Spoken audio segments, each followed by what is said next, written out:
जी, तो तीसरा सेशन हो गया है और कुछ साथी सोच रहे होंगे कि ईरान की बात की थी, ईरान तो रह गई बीच में, ये पता नहीं कहाँ से क्लिंशन के चक्कर में आ गया।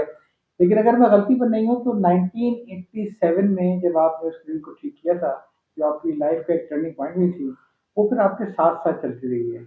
और अगर मैं गलती पर नहीं हूँ तो पिछले साल जब जंग में आप भागे थे वहाँ से, इसमें भी बताऊँगा, तो उस वक़्त भी आपको फ़िल्म खोलना और फ़िल्म बंद करना, वो मैं आपसे आगे चल के किस्सा सुनूँगा पूरा, ठीक है? तो यहाँ से आपका फ़िल्म का करियर स्टार्ट हुआ प्रोफेशनल लाइफ़ में? अच्छा, यहाँ से मैं जब प्रोडक्शन में गया तो ज़ाहिर है प्रोडक्शन तो बड़ा वसी डिपार्टमेंट है। फिर मैंने उसमें यानी अपने ट्रेनिंग पीरियड भी रखा। फर्नेस की डिज़ाइनिंग पे मैं चला गया। फर्नेस की डिज़ाइनिंग पे मैंने काफ़ी अबूर हासिल किया। फिर आपके प्रोडक्शन से यानी रिलेटेड सारी जो भी मुश्किलात होती हैं उनके ऊपर बड़ा मेहनत की और मैंने मेहनत करके एक अबूर हासिल करता रहा। 1988 1989 के एंड में, क्योंकि उस दौर में मैं थोड़ा सा बताऊं कि जियाउल हक साहब ने सिरामिक इंडस्ट्री पे 5 इयर्स का टैक्स फ्री दिया था कि कोई टैक्स नहीं है। तो जाहिर है कि वो कई इंडस्ट्रीज लगी उस दौर में। कई इंडस्ट्रियां उस दौर में लगी और कई इंडस्ट्रियां 5 साल के बाद बंद हुई। उस बंद होने में ये क्ले प्रोडक्ट भी शामिल है अच्छा। जिसमें मैं था। तो उन्होंने फिर यही फैसला किया कि जी, हालांकि हमारा प्लांट बड़ा, मैं खुद आज भी अगर मैं सोचता हूँ तो मुझे अफसोस होता है, सारा ब्रिटिश मशीनरी थी और वो सारी की सारी उन्होंने जनाब आली शीर्षा गई। शेरशाह गई। तो उन्होंने एक प्लानिंग के सिर्फ इसलिए तहत कि 5 साल तक जो ये समझिए कि जो टैक्सेशन की जो बेनिफिट था वो उन्होंने ले लिया ले और उसके लिया बाद उनके अंदर इतनी हिम्मत नहीं थी कि चाइना से मुकाबला करते चाइना और से। कॉम्पिटिटिव चीजें लेकर आते वो। जी हाँ। तो ये बात थी 90 मार्च अप्रैल की। तो मार्च अप्रैल में जब ये सिलसिला हुआ तो मेरे को इन्होंने कहा कि जी आप एक काम ये करें कि हम सारा स्टाफ तो आउट कर दे रहे हैं लेकिन आपको हम रोक ले रहे हैं। उन्होंने कहा कि आप रुक जाएं, आप इसे डिस्पोज ऑफ कराएं और फिर जाएं। तो जाहिर है कि मेरे पास जॉब तो कहीं तो करनी थी, वो सिलसिला वहीं पे रखा। मेरे लिए वो भी एक एक्सपीरियंस ही था। लेकिन जून 1 जून को उन्होंने मेरे को वहां से रिलीज किया और मैं आपको बताऊं कि 17 जुलाई मेरी शादी थी। उसी साल 17 जुलाई मेरी शादी थी। अब मैं बड़ा परेशान हुआ। मैंने कहा कि भाई जाहिर है कि यार ये तो बड़े गलत टाइम पे इन्होंने फैसला शुक्र ले है लड़की वाले आपको जानते होंगे वरना कहते यार ये क्या मुसीबत हो गई लग लिया। हाँ, नहीं मैं उससे बताऊं आपको कि मैंने घर में किसी को नहीं बताया कि मेरी जॉब खत्म हो गई रही। कौन सी बड़ी खुशी होती है उनकी बात सुन के। है। हाँ, मैंने किसी को, और सिर्फ इस वजह से कि मेरी यार 1 महीने बाद शादी है हाँ। और ये तो बड़े अजीब टाइम पे मैं बेरोजगार ऐसा हूँ। ना हो पोस्टपोन ही हो जाए, इतने अरसे से दुआएं मांगी थी इसके लिए। इसके लिए तो जनाब आली मैंने किसी को नहीं बताया और शादी के वक्त तक वैसे तक मैं फिक्र में तो था, लेकिन मैं ये एक जरूर था कि मैं पूरी उम्मीद से था कि मैं जितनी मेहनत से काम करता हूं तो मेरे को ये पूरी उम्मीद थी कि मैं बहुत जल्दी कहीं ना कहीं सेट हो जाऊंगा। तो मैंने भी कहा कि चलो 1 महीना 1.5 महीना मैं छुट्टियां एंजॉय कर लूंगा शादी की। और मैंने घर पे यही बोला कि मैंने शादी की छुट्टियां ली हैं। हनीमून के लिए तो फिर भी नहीं गए होंगे आप। नहीं गया, वाकई में नहीं गया। ये एक बड़ी, आपको मैं बताऊं कि शादी हुई तो मैंने, अगर जो सबसे पहले मेरे दोस्तों में जिसका मैंने अत्थर अहमद सिद्दीकी नाम लिया, उनको पता था। और मैंने दूसरा जो शख्स जानने वाला था वो मेरी बीवी थी। मैंने आयशा को दूसरे या तीसरे दिन बताया कि मैं ये रोजगार। बीवी दे सकती है, हाथ हो गया। हाँ, लेकिन मैंने उन्हें ये कहा था कि आपने ये बात किसी से नहीं कहनी है, किसी से नहीं कहनी है। आप बेफिक्र रहें, मैं, मुश्किल नहीं है, 1 महीने की बात है। मैं ऑलरेडी मैंने ये बोला है। खैर वो जनाब अली उन्होंने भी इस बात को मेरी रखा, वरना शायद कोई और लड़की होती तो दूसरे दिन ही घर में सुबह जाके शोर करती कि भाई ऐसा हो गया, हाथ हो गया, जैसे आप कह रहे हैं। उन्होंने इस बात को रखा और किसी को नहीं बताया। 1 महीने बाद मेरे को, मैंने जब इंटरव्यू तो मैं दे रहा था, अच्छा मैं, अच्छा वो जो है 1 महीना, जाहिर है मैंने छुट्टी घर पे शो की हुई थी, जो कि जो 15 दिन तो पहले ही गुजर गए थे शादी से। 15 दिन बाद तो हुड़की करा। आप क्या करें, आप यकीन माने कि मैं सुबह 7 बजे बिल्कुल जैसे ऑफिस के लिए तैयार होता है आदमी, ड्रेस चेंज किया, ये वो मोटरसाइकिल उस दौर में मेरे पास थी, मोटरसाइकिल निकाली और मैं अपने टाइम पे घर से निकल जाता था नौकरी की तलाश में। सुबह का टाइम होता था, ज़ाहिर मुख्तलिफ इंडस्ट्री वगैरह में मैं जाके चक्कर लगाया, और उसके बाद कुछ टाइम में जाके दोस्त जो अत्थर हैं उनके साथ बैठा करता था, उनके ऑफिस में जाके बैठ जाता था, वहां वक्त गुजारता था। अच्छा, उस वक्त में मोबाइल वगैरह की फैसिलिटीज इतनी नहीं थी, तो आयशा के साथ मैं सिर्फ यही होता था कि या तो उसके ऑफिस जाऊं तो मोबाइल फोन पे उससे कांटेक्ट करूंगा, भाई मैं यहाँ पे हूँ, और घर पे। खैर मैंने जहाँ अब इंटरव्यू दिया एक दो जगह, तो एक जगह से मैं कॉल आई तो उन्होंने मेरे घर पे फोन किया कि जी आपका जो है एक्सेप्ट हो गए हैं और आप जो है फला दिन से आके ज्वाइन कर लें। और वो फोन मेरी वालदा ने उठाया, तब उनको मालूम हुआ, तब उनको पता चला, वो शक में पड़ी कि ये क्या, ये तो रोज ऑफिस जाने को कह रहा है, ये कह रहे हैं कि जी वो परसों इंटरव्यू के लिए आए थे और इसने कोई जिक्र नहीं किया। ये एक बड़ी बात उन्हें फिक्र नहीं, अगर इंटरव्यू के लिए भी गया था तो जिक्र क्यों नहीं किया।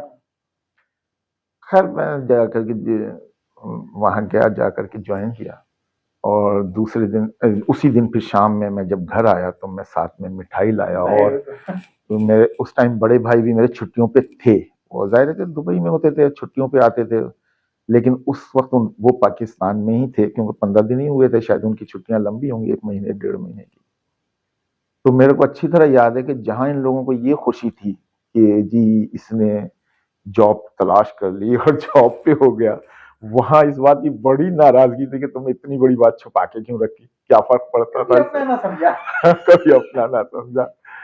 और यही बात मेरी ससुराल में भी हुई थी। अच्छा, कि वहां पे भी जो एक खुशी, वो तो कहते ना भी अपनी बेटी से पता करो, तो क्यों नहीं बताया, मुझे क्या पता क्यों नहीं बताया। तो ये बात वहां पे, ये एक बड़ी दिलचस्पी का वाकया था, तो मैंने कहा जरा आपको मैं सुनाऊं कि मेरे साथ ये। चलिए अब फिर वक्त तेज निकल रहा है, तो हम आते सीधे कि आप ईरान कैसे ईरान, ईरान का सिलसिला देखिए, मैं कैप्टन केमिकल में था, कैप्टन केमिकल तो 21 साल हो गए थे मुझे जॉब करते हुए। अच्छा जी, यही यही कैप्टन केमिकल, कैप्टन केमिकल भी सोडियम सिलिकेट मैन्युफैक्चर थे, केमिकल में ही थे। और कैप्टन केमिकल ने ईरान में एक प्रोजेक्ट लगाना चाहा, ईरानी और एक पाकिस्तानी पार्टनर के साथ।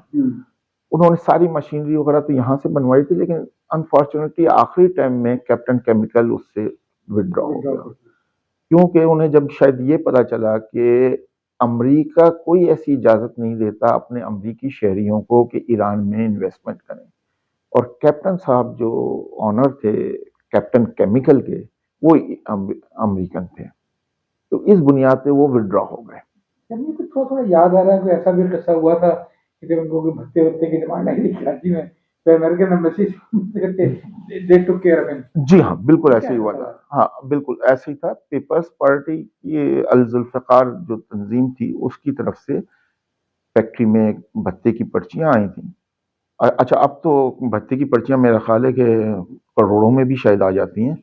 उस दौर में तो ये था कि जी शायद 1,50,000 की पर्चियां आती थी, मासूमियत के साथ के फलाने जलसे के लिए बैठे। हाँ, तो ज़ाहिर कंपनी थी, किसी टाइम उन्होंने किया भी, लेकिन अब वो जब देखा कि ये सिलसिला बढ़ गया और अब तड़ी से प्रेशर से भी आने लगा है, तो उस वक्त फिर अमेरिकन एम्बेसी इन्वॉल्व हुई थी।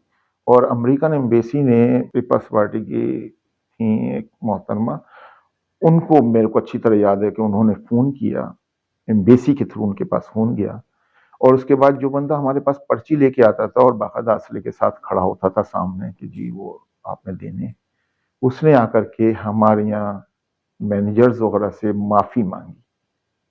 और हाँ बिल्कुल, उसने माफ़ी मांगी और उसने कहा कि जी अब आपके यहाँ हमारे यहाँ से कोई पर्ची नहीं आएगी। ये बिल्कुल ऐसा वाक़या हुआ था। और बता देना उनको मामले ठीक हो गए, मामला हाँ, फाइल क्लोज करें, फाइल क्लोज हो गई, बता देना, बिल्कुल ऐसे ही हुआ। वैसे तो ईरान का ये हुआ कि उन्होंने ये जब विड्रॉ हो गए तो अब उन्हें बड़ी परेशानी हुई। अच्छा, पहले ये था कि जब क्योंकि इनके आपस में वो था, जॉइंट थे ये, तो उस टाइम तो मेरे साथ इन्होंने वो था कि मैं कैप्टन केमिकल की तरफ से जाऊंगा, वहां पूरा प्लांट लगाऊंगा और लगा करके 6 महीने 8 महीने या 1 साल में वापस हो जाऊंगा। उनको हैंडओवर करके ईरानियों के। लेकिन अब उनको ये फिक्र हो गई कि सारी मशीनरी यहाँ बनी हुई थी, वहां वो जमीन लेकर के उसके ऊपर कंस्ट्रक्शन करा चुके थे जो पाकिस्तानी दूसरे पार्टनर थे और ईरानी। तो अब हम तो बिल्कुल ही बीच में मारे गए, कहीं के भी नहीं रहे। तो उन्होंने कहा कि जी अच्छा हल बताएं। तो उन्होंने कहा ठीक है, मशीनरी तो हम सेल कर दे रहे हैं। ये मैं थोड़ा सा शायद ऑफ द रिकॉर्ड हो जाएगी बात, मैं बताऊं कि वो मशीनरी भी उनको इस तरह सेल की गई कि यहाँ से हमने बाकायदा स्क्रैप का ऑर्डर दिया, ऐड दिया अखबार में, और वो स्क्रैप होकर के बिक करके और फिर वो ईरान गई थी। खैर वो मशीनरी वहां चली गई। अब उन्हें एक आदमी चाहिए था कि जो वो वहां उसको इंस्टॉल करा दे और उसके बाद उसे चलवा दे। तो उन्होंने मुझसे रब्ता किया और इसमें शीबा अहमद सिद्दीकी होते थे। शीबा अहमद सिद्दीकी साहब ने क्योंकि उनसे मेरे पहले भी थोड़े से ताल्लुकात रहे थे, क्योंकि दुबई वो एक्सपोर्ट करते थे हमारा सोडियम सिलिकेट, तो उनके साथ मेरी बातचीत थी। उन्होंने मुझसे रब्ता किया, उन्होंने कहा कि यार ऐसा है और आप क्योंकि चलें और चल के हमारा काम करा दें। मैंने शुरू में तो इनकार कर दिया, लेकिन कैप्टन केमिकल में कुछ लोग थे जो ज़ाहिर बड़े मुखलिस लोग थे, उनके साथ भी कि बैसुत उनका एक नुकसान तो हो रहा था। तो उन्होंने मेरे से ये प्रॉमिस किया था कि अगर आप 2 साल में ये लगा करके वापस आ जाएंगे तो हम आपको आपकी पोजीशन पे दोबारा ज्वाइन करें। तो उस वक्त फिर मैं थोड़ा सा सोच में पड़ गया कि चलो अच्छा है, 2 साल मेरा अच्छा पीरियड गुजर जाएगा। मैंने इस तरीके से खैर वो उनसे ओके किया। मैंने कहा कि ठीक है, मैं चलता हूँ आपके साथ। लेकिन मैं आपको बताऊं कि ईरान की जो पोजीशन है वो ये है कि जब मैं जाने का, और मेरे उस टाइम के जितने मेरे साथी थे, जब मैंने उनसे जिक्र किया तो एक आदमी भी ऐसा नहीं था जो मुझे ये हौसला दे रहा होता कि यार आप चले जाओ। सबका कहना था यार कहाँ हम जा रहे हो, ईरान कोई जाने की जगह है, आपको जाना है तो आप कहीं और चले जाओ, किसी और कंट्री में चले जाओ, आपको कोई कमी नहीं है, आपका तजर्बा है, लेकिन ईरान कोई जगह नहीं है। वैसे मैं आपको लतीफा शेयर करूँ आपसे क्या? जी जी। मेरा इत्तेफाक है, चूंकि करियर में कॉर्पोरेट का खासा रहा है और बहुत सारे इदारों का मैं फाउंडिंग डायरेक्टर भी था, फाउंडिंग कंपनी सेक्रेटरी भी था।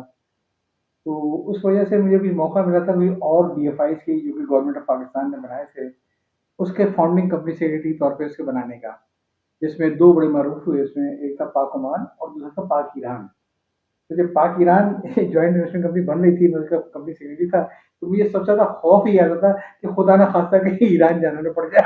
मैंने मना कर दिया, मैंने कहा मेरी बोर्ड मीटिंग होगी तो भाई मेरे से मालूम है। तो खैर लग कोई कंट्री अरेंजमेंट था, तो जाने का मौका नहीं मिला मुझे। अच्छा। वैसे मेरे पास एक ऑफर थी ईरान जाने की और भी। हमारे एक साथी है, उनके जो ड्राइवर था उसकी मुश्तरका रिश्तेदारियाँ थी। तो वो मुझसे ऐसा कहता है कि आप चले ना ईरान। मैंने कहा यार मुझे अपने पासपोर्ट पे ईरान का टप्पा नहीं लगवाना है। कहने लगे मैं आपको गर्दनिया पासपोर्ट से ले जाऊंगा। गर्दनिया पासपोर्ट? चल वो जगह है वहाँ पे बॉर्डर के करीब, गर्दन में हाथ दिया, क्रॉस कर दिया ईरान में। मैंने कहा वापसी? कहने लगे वापसी नहीं होगा, गर्दन में हाथ देंगे आप पाकिस्तान के अंदर। तो मैंने कहा यार मुझे नहीं चाहिए ईरान जाना। खैर अच्छा, तो मैं खैर मेरे किसी ने भी एक, मैं कहूँगा ना सिंगल पार्ट ने भी हौसला अफजाई नहीं की, लेकिन क्योंकि मैंने अब उनके साथ कमिटमेंट कर ली थी, मैंने कहा अच्छा। फिर मैं ये भी था कि ये कंपनी जिसमें मैं पहले से था वो कहते थे कि अगर आप 2 साल में वापस आएंगे तो हम आपको सारे, तो मैंने कहा चलें 2 साल में वहां गुजार लूंगा, सिलसिला चलता है, काट लूंगा। तो जब मैं वहां गया, मेरे को ये 2007 नवंबर की बात है। 2007 नवंबर में मैं वहां गया, तो जब जहाज ने तेहरान एयरपोर्ट पे लैंड किया, मैं ये भी जरूर बताना चाहूंगा कि जहाज ने जब लैंड किया तो अच्छा, मेरी शुरू में पहले भी मैंने 2-4 दफा ट्रेवल किया मुख्तलिफ जगहों पे, तो मेरी एक आदत थी कि मैं हमेशा विंडो साइड लेता था।